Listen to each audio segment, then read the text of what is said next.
ছোট মরিচে ঝাল বেশি, তেমনি এই 1500 ওয়াটের ছোট একটা গ্রাইন্ডারে আপনি মাংস কিমা থেকে শুরু করে আদা রসুন পেস্ট মশলা গুঁড়া সবকিছু করতে পারবেন নিমিষের মধ্যে। আজকে আমি আপনাদের সামনে সবকিছু করে দেখাচ্ছি। প্রথমে আমি এখানে ভাজা জিরা গুঁড়ি করব।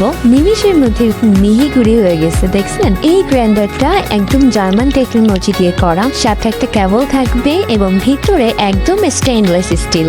এখানে রয়েছে স্টার্টিং সুইচ বাটন, আমার রান্নাঘরের সময় বাঁচানোর নতুন সঙ্গী।